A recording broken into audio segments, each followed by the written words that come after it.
So I'm guessing if you're watching this video, you are either considering opening an Etsy shop, or maybe you already have an Etsy shop and you're trying to figure out some ways to make more sales. You love to create and you just want to know a way to make some money doing it. Well, my friend, you have come to the right place. This is Selling on Etsy, How to Set Up a Successful Shop. I'm Bonnie Lacotte. I'm an artist, maker, Skillshare teacher, and Etsy shop owner. I have been a professional working artist for about 30 years, and I have been fortunate to have had some really fun and interesting job opportunities along the way.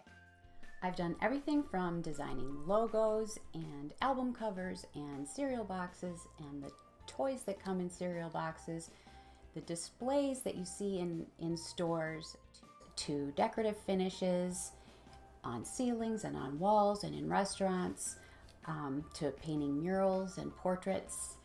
Most recently, I have focused my creative efforts on creating artwork that I sell in an online store and on Etsy, as well as teaching here on Skillshare. This is my 4th Skillshare class. I have 2 acrylic painting classes, one that teaches you how to paint sunflowers, another one that teaches you how to paint roses, and my 3rd class teaches you how to make a really cute little zodiac wall hanging. The reason I created this class is because people ask me all the time for advice on selling on Etsy. I have found a lot of success there, and I have had countless people tell me, oh, I tried Etsy and it just doesn't work for me.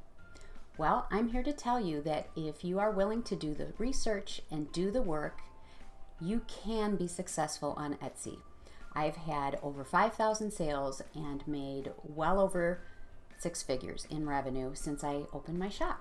During the class, I'll give you tips and resources that will help you determine if what you want to sell on Etsy has a good chance of succeeding.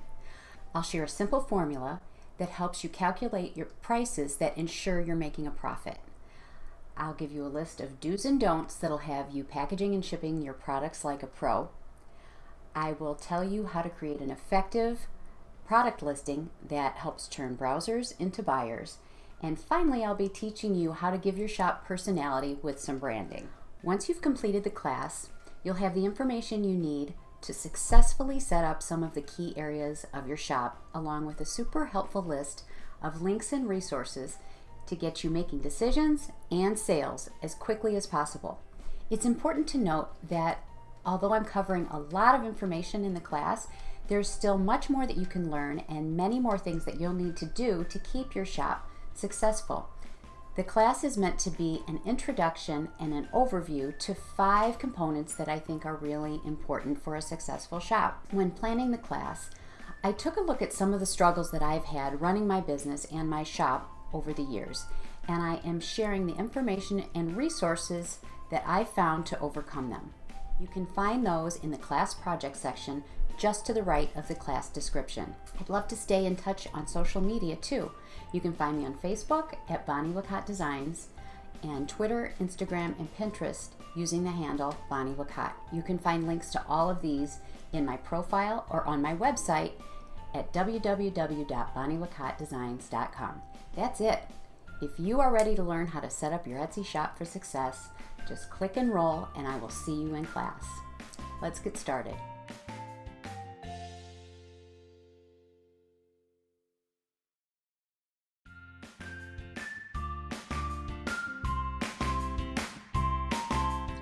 The class project is divided up into 4 parts that relate to the class sections. Doing the project one step at a time will keep you on track and out of overwhelm.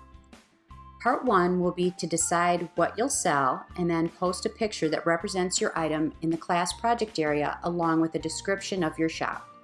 If you already have a shop up and running, post a picture here and get some feedback from the group.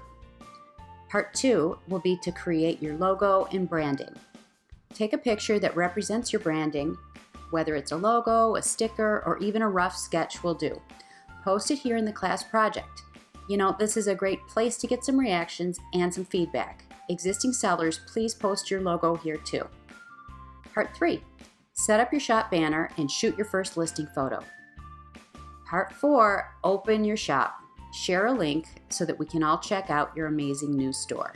And bonus, posting here is a great way to get some views, which will help your Etsy ranking.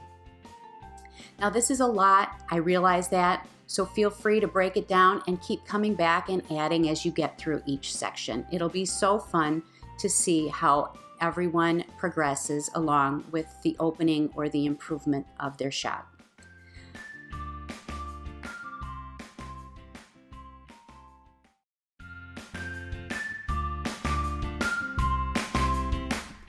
The first thing you'll need to do to start selling on Etsy or anywhere is to come up with a product that people will actually buy. Whatever it is that you want to sell, there are some things that you need to carefully consider before taking the time and making the effort that you need to put in to list them for sale on Etsy or any other online store. The first question you'll need to ask yourself is, will people buy this? You really need to consider whether or not there's a need or a desire for the product that you want to sell. So I recommend doing some research to determine if there are people interested in purchasing whatever it is you're considering. Here are some ways that I recommend to figure out if your product will make money. The first thing is to check to see if there are similar products listed on Etsy and how are they doing. How is the product that you have in mind different from what they're offering? How could you make your product stand apart from the competition if the marketplace is crowded and there are a lot of similar items? So to give you an example of things you can look at on Etsy to decide if your product is something that will sell and that people are interested in, is you can go onto the site, onto Etsy, and do a little research. So for instance, say you've designed these really cool personalized bar necklaces that you make yourself and you think they would sell really well on Etsy. So you come onto Etsy and you type in one of your search words. So I'm just going to put in here personalized necklace and do a search. And then you'll see, here we go. We have a lot of personalized necklaces.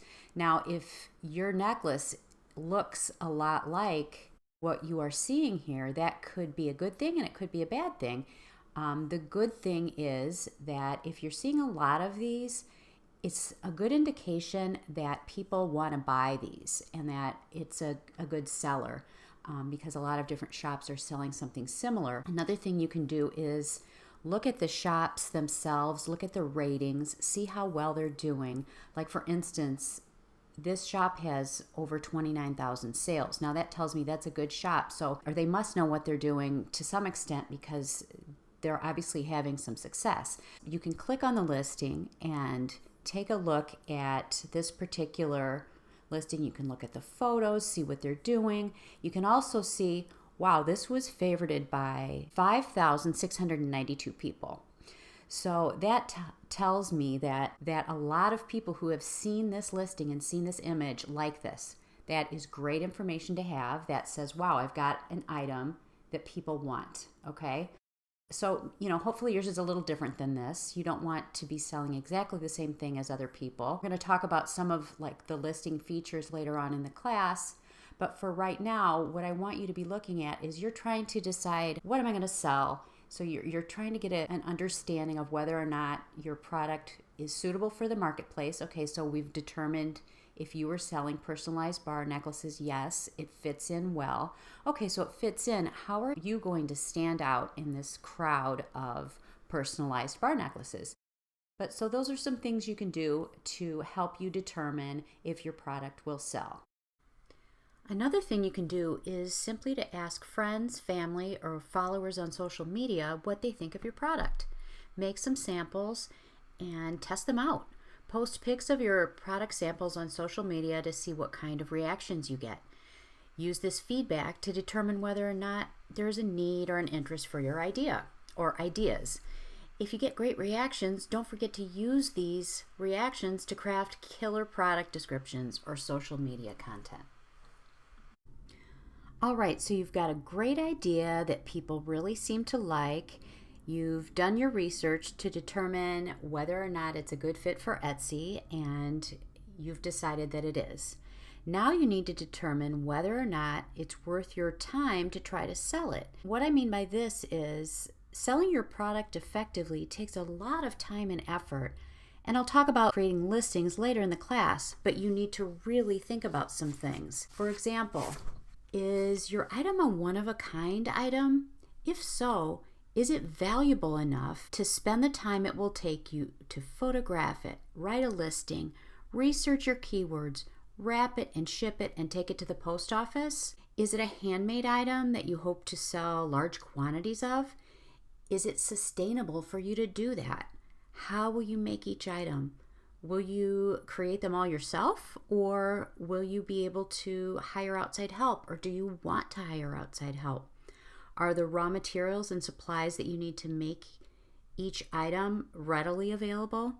Can you purchase your supplies wholesale to keep them in stock and keep your costs low? Buying wholesale supplies is also much cheaper than buying your supplies retail, which allows you to either sell your items at a lower cost or make more profit per sale, whichever works better for you. You also need to know, is the item that you have in mind allowed on Etsy? Etsy has strict rules about what you can and cannot sell. For a complete list of what's allowed, check out their seller handbook, which can be found on their site and is full of a wealth of information. I've added a link to this section in the class resources, which you can download and print. You can find that in the class info. One more important thing to consider is the originality of your design. Is the idea you have your own? This is so important. You need to have a product that's not covered by an existing trademark or copyright. If you copy someone else's designs, not only is it not cool, but it's also against the law and Etsy policy. Etsy can shut down your shop for copyright violation, and in a worst case scenario, you could be sued. Copyright is a huge, important topic and more than I'm going to get into here. But you really should be aware of the details, not only to protect your own designs, but also to do your research and make sure that somebody is not holding a registered copyright to an idea that you thought was your own. For more information, visit copyright.gov. So now that you've come up with an item that you are excited about selling, the next thing we need to consider is pricing. I'll talk about pricing in the next video, and I'll see you there.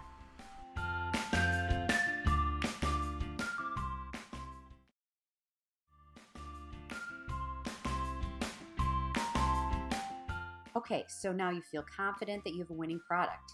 You've done your research, you know that people are interested in what you want to sell, and you know that your products are allowed on Etsy and totally unique. You are off to a great start. Now you have to determine a price that will allow you to make a profit. There are a few different ways to price your product. I feel like the simplest method to use is called cost-based or cost-plus pricing. So that's what I'm going to talk about here in this class. Here are some basic terms you need to understand to help you figure out your prices. 1, supplies, pretty obvious, any materials you use to make your product. 2, the cost of your labor, which is the payment for the time it takes to make your product or what you pay your employee to make it, or a salary. Your expenses and your overhead, which is the costs required to run your business, which can't directly be attributed to any specific activity, product, or service. Finally, your profit margin, which is the percentage of revenue remaining after all of your costs and expenses have been deducted. Here's how to calculate the wholesale price using cost-based pricing. First, add up the cost of every supply that you use to make your product. And don't forget the packaging here. Then you need to determine how much you want to make for your time and then calculate your labor cost. For example, if you wanted to make $50 per hour and it takes you 30 minutes to make your product, the labor cost would be $25. Next, you want to calculate what it costs you per month to run your business and divide that by the number of sales you make per month. Now, if you're just starting out and you aren't sure yet what your overhead or expenses per month will be, just start keeping track now so that you can evaluate your prices down the road. Add up those three numbers and double it to figure out your wholesale price. Your retail price will be your wholesale price times 1.5 to 2. If you plan on selling your products in retail stores, you'll have to consider that a retailer will usually mark up your wholesale price times 2, basically doubling your wholesale price. So you might be thinking, but Bonnie, I want to sell my products in my shop and at retail stores. Why can't I just sell my products wholesale to both places? Well, that's a common misconception, but it's really not a good way to keep your retail partners happy. You want your product to be the same price in your shop as your retail partners are selling it for. You don't want to undersell your retail partners so that you can maintain a positive working relationship with them. See the class printouts for additional links to information about selling your products wholesale. Here's an example of how to price a product for wholesale and retail. Let's say you are selling an art print and it costs you $2 for the paper, the ink, and the packaging materials.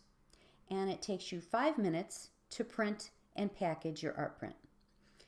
If you decide you want to make $20 per hour for your time in this case, and you've been tracking your sales and your expenses, and you've come up with an overhead cost.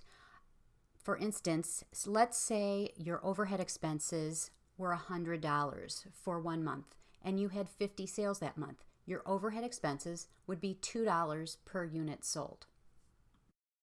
If these are your numbers, this is how your wholesale price would be calculated. $2 plus $1.66 plus $2 equals $5.66. Now you need to double that to get your final wholesale price of $11.32. Now you're going to want to figure out your retail price as well. So take your wholesale price, which is $11.32, and multiply that times 1.5 to 2. Now that will give you a range of anywhere between $17.25 to $22.64 would be your ideal retail price.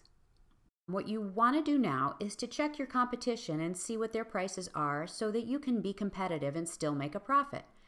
Now, I'm not suggesting you have to be the lowest price to get a sale. Just evaluate the competition and then select your profit margin and price based on your product and your brand. Now, these numbers are only for demonstration. Your numbers will be unique to you and your business. Decide on a price, then ensures you're making a profit and paying yourself fairly for your time, and then test that price out. Ideally, you want a price that your customers are willing to pay while also ensuring that your business is making a profit. This is a really simplified explanation of pricing, so I've included some additional resources in the class notes, which can be found in the class project section. Next up, how to package and ship your products like a pro. See you in the next video.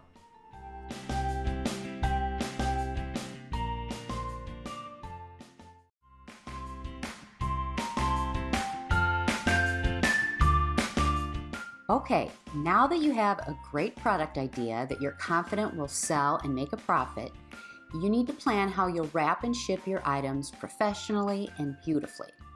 Now, I've ordered products from handmade sellers that honestly look like there was no thought put into the packaging whatsoever. I've also received packages that made me think, wow, this is really special, and made me smile and feel like what I ordered was truly valuable. You want to put thought and care into every touch point with your customer, and this one is super important. Here are a few do's and don'ts that will help you give your customers a 5-star review worthy experience when they receive their order from your shop. When it comes to packaging your product, do consider gift wrapping.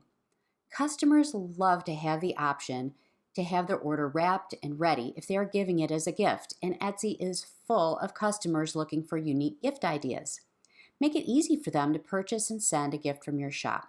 And bonus, this also gives you the opportunity to add some additional branding and make a little more money on the sale.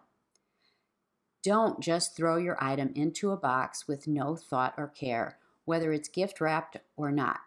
This is a surefire way to disappoint your customers and lose out on any future sales from them.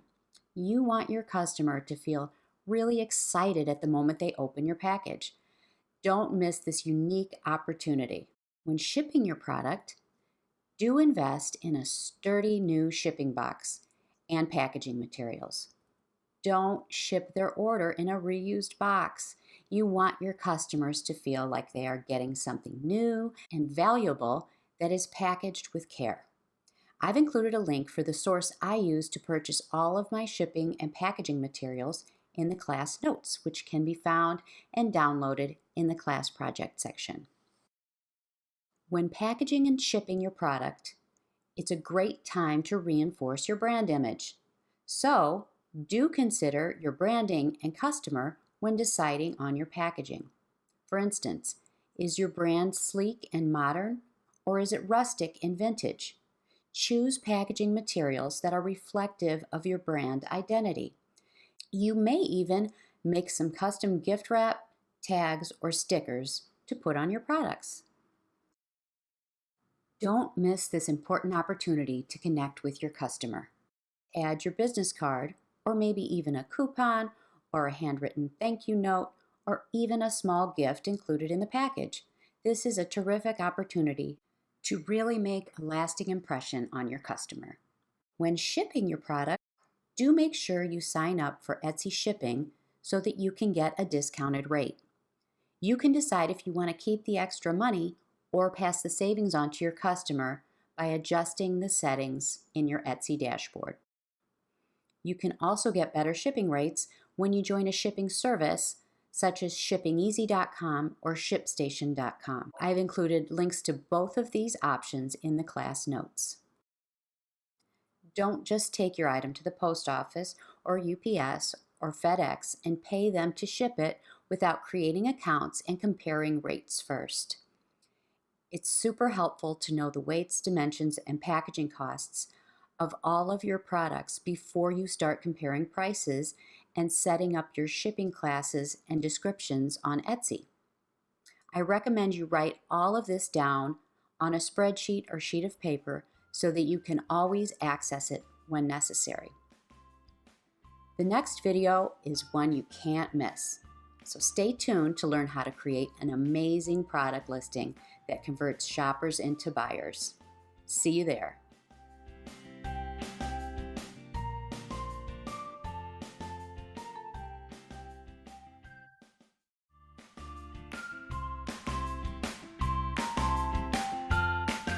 All right, now that you have a winning product that's priced to sell and packaged like a pro, you have to get it listed in your shop. Here are some tips for creating product listings that sell.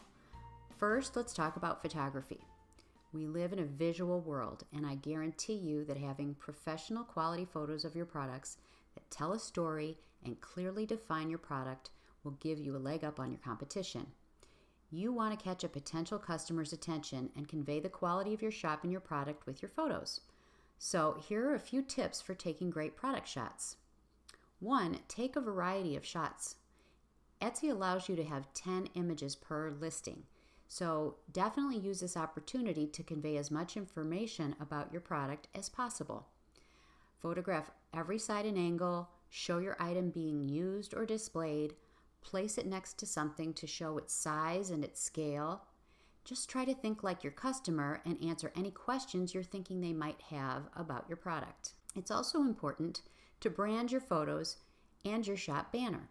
What I mean by this is use props and backgrounds with your brand colors in your photos wherever it makes sense. You want your images to catch the attention of your ideal customers, so creating a cohesive look to your photos and your shop banner is really important. Collect a group of props and backgrounds that reflect your brand image to use when taking any of your photos for your shop. See the class notes for a link to a great class right here on Skillshare that goes into detail about how to create a branded photo prop box. If you can afford a high-end DSLR camera, that's awesome. But you really don't have to do that and invest that much when you're first starting out to get good shots. Fortunately, most phones actually take really good photos that will work fine for your shop for the time being. Just make sure that your photos are clear, in focus, and convey all of the important features of your product. Use consistent lighting for your shots to create a cohesive look. Natural light from a north-facing window is great. Avoid harsh lights or shadows. One other thing that I see a lot of shops forget about is that you need to design and crop your photos so that they fit nicely on the Etsy shop page. Be aware of how your main listing photo looks and crop and adjust it to look its best. You can do this from the shop dashboard when creating your listing. Next, let's talk about copy. Your listing title, tags, and product descriptions play a big part in not only getting found in Etsy search, but also of converting browsers into buyers. So here are some tips for writing effective copy for your listings. 1, know the keywords you're trying to rank for and use them correctly in your listing. Your most relevant keywords should be included in either your listing title or tags, or both, and in your listing description if possible. Make sure to use all the spaces you have available in your title and every available tag to help your chances of getting found. Now, for more information on keywords and how to use them, you can check out etsyrank.com or marmalade.com. I've included links to both of these sites in the class notes, and you can find a lot of information on what are good keywords. You can do some research there. Marmalade also has a great podcast that you can check out. All right, next, I want to point out that you again need to think like your customer when you're writing your product descriptions. Use words and descriptions that you think they might use. For instance, if you're selling giclée prints, you might use a variety of terms to describe your prints because some people may not think to use or even know the term giclée. This is why you have to do research for keywords to know what words shoppers are actually looking for. Next, keep your listing copy short and concise. Don't waste your viewers' time.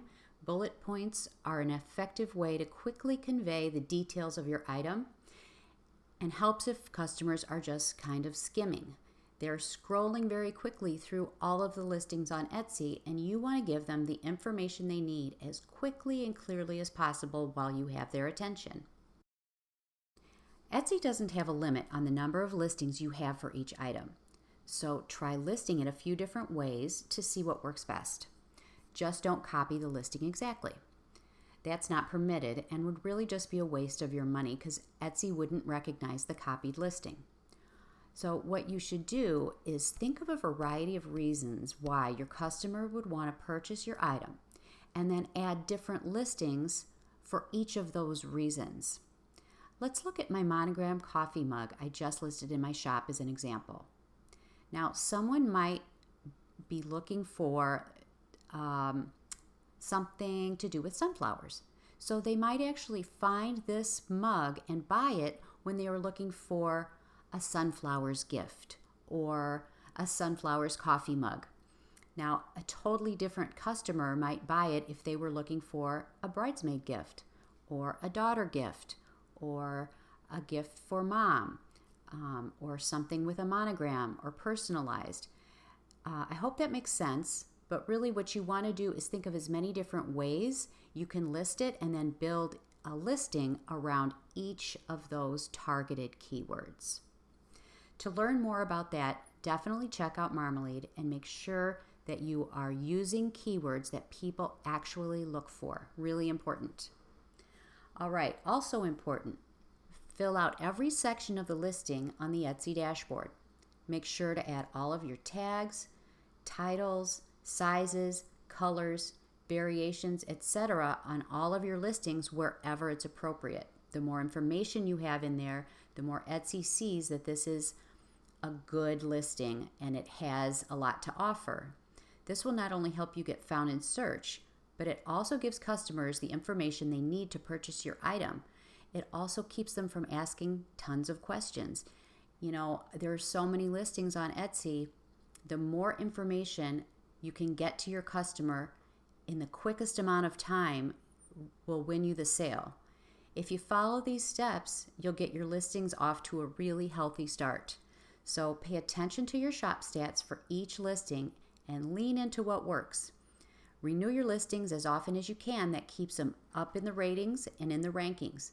Keeping in mind that each time you renew, Etsy charges you a 20-cent fee as of the time of this class being recorded.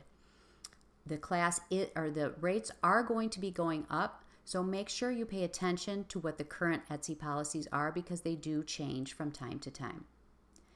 Now, we've touched a little bit on branding in this section. In the next video, we'll dig a little bit deeper on ways to create a well-branded look in your shop. See you there.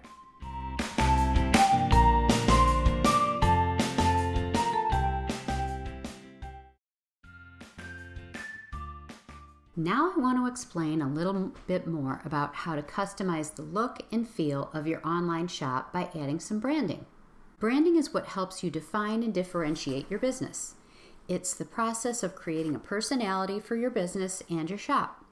You need to define your brand anytime you interact with your customer by customizing your shop to convey your USP or your unique selling proposition. Branding is an integral part of a successful business.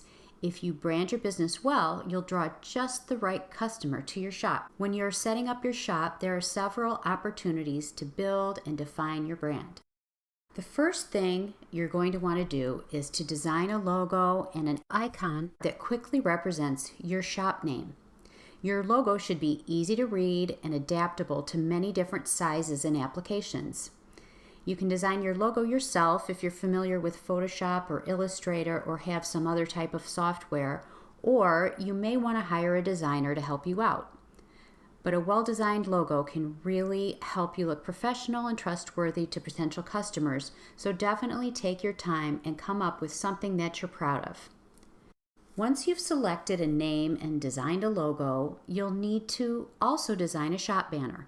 If you look on Etsy, you'll see a variety of ways that you can do this. You can add one large image that represents your overall shop and brand.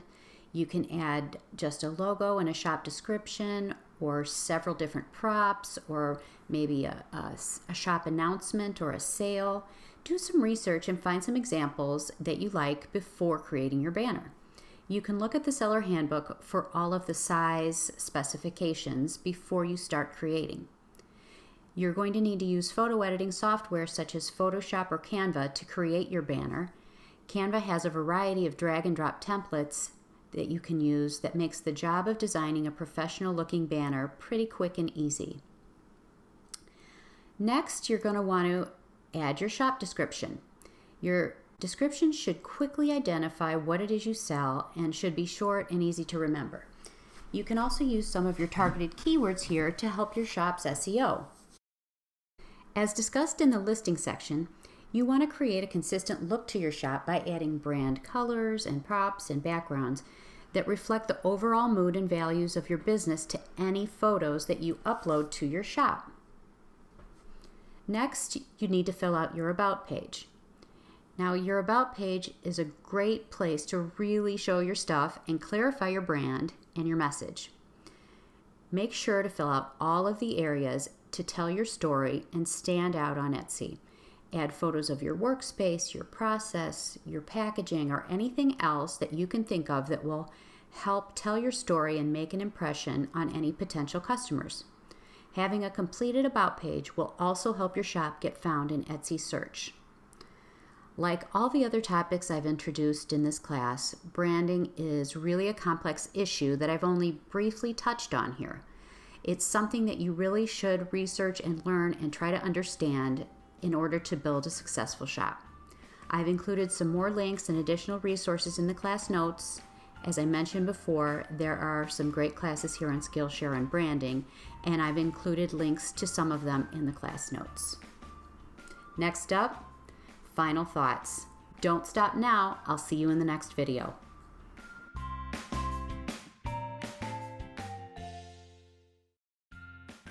Well, if you're still watching, I know that you are really committed to creating an Etsy shop that sells. This could be the very first step of a profitable and exciting new journey for you. I know you can do this if you follow some of the steps I've outlined in the class. 1, create a great product 2, price it right. 3, package it beautifully. 4, ship it wisely. 5, create an amazing listing that shows how awesome your product is. And 6, create a memorable brand for your business. Succeeding on Etsy takes work, but it is doable. So your next steps should be to download and check out the resource guide and all of the links to dig deeper into these areas and figure out a plan. 2, please leave any questions in the comments area and I will get back to you with answers right here in the class as soon as I can. 3, complete the project and post your progress in the class project area. 4, follow me here on Skillshare if you'd like to be alerted with any additions or updates to the class. And finally, I'd like to thank you. I really appreciate your time and I look forward to seeing all of the amazing things you do on Etsy. So until next time, take care and I'll see you soon.